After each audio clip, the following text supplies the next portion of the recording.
Hello दोस्तों, आज हम लोग देखेंगे भगवत शरण उपाध्याय का जीवन परिचय। ठीक है। भगवत शरण उपाध्याय का हम लोग जीवन परिचय इस वीडियो में देखेंगे। तो देखिए, जीवन परिचय 5 नंबर का आता है, जिसमें दो नंबर रचना लिखने पर मिलती है और 3 नंबर जीवनी लिखने पर मिलता है। ठीक है।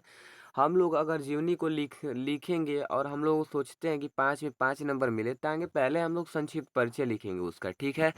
संक्षिप्त परिचय में क्या होता है, नाम रहता है, जन्म कहाँ हुआ था, जन्म स्थान कहाँ हुआ था, इनके पिता का क्या नाम था, इनकी प्रारंभिक शिक्षा क्या हाल से हुई थी, और इनकी मृत्यु कब हुई थी, और मृत्यु किस जगह स्थान पर हुई थी। ठीक है। इतना लिख देंगे और इनकी एक रचनाएं लिख देंगे, तो हम लोग का संक्षिप्त परिचय उसमें बन जाएगा। ठीक है।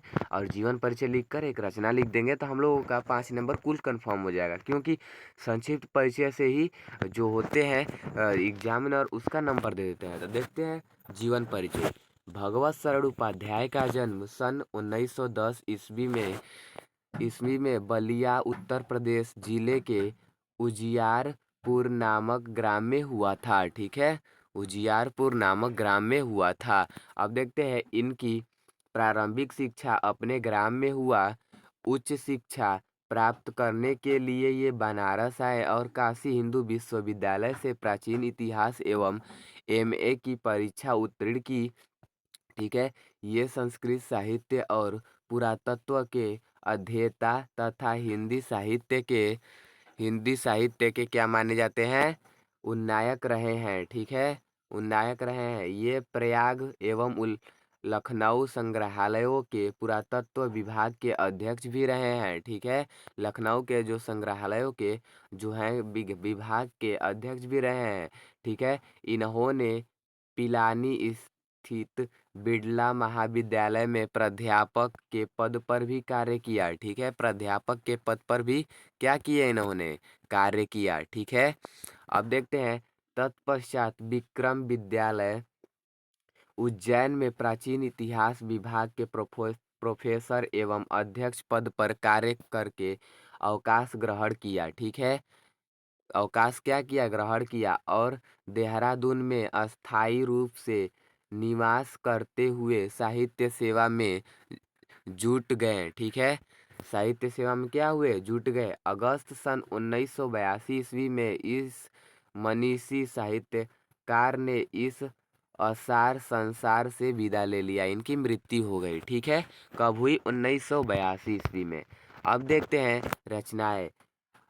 उपाध्याय जी ने हिंदी में तो विपुल साहित्य की रचना की ही है, किंतु अंग्रेजी में भी इन कुछ एवं प्रसिद्ध रचनाएं हैं। इनकी कुछ प्रसिद्ध रचनाएं हैं, देख लेते हैं।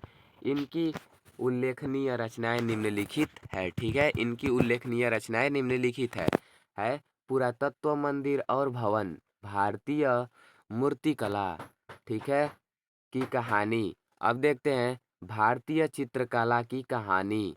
ठीक है। और देखते हैं कालिदास का भारत। इन पुस्तकों में प्राचीन भारतीय संस्कृति, साहित्य और कला का सूक्ष्म वर्णन हुआ है। ठीक है। क्या हुआ है, सूक्ष्म वर्णन हुआ है। इतिहास खून के छींटे, इतिहास साक्षी है। इतिहास के पन्नों पर प्राचीन भारत का इतिहास, साम्राज्यों के उत्थान पतन आदि इन पुस्तकों में प्राचीन इतिहास को साहित्य सरसता के साथ प्रस्तुत किया गया है। ठीक है। इतना हम लोग देख लिए। और देखते हैं आलोचना। आलोचना है विश्व साहित्य की रूपरेखा, साहित्य और कला, कालिदास आदि इन ग्रंथों में साहित्य के विविध पक्षों पर प्रकाश डाला गया है। ठीक है। विविध पक्षों पर क्या डाला गया है, प्रकाश डाला गया है। अब देखते हैं यात्रा वृत्तांत। कलकत्ता से पिकिंग सागर की लहरों पर मैंने देखा लाल चिन्ह आदि इनमें इनकी विदेश यात्राओं का सजीव विवरण है। ठीक है। अब देखते हैं संस्मरण और रेखा चित्र। मैंने देखा ठूठा आम। ठीक है। ठूठा आम है ये, ठूठा आम। ठूठा आम हो गया।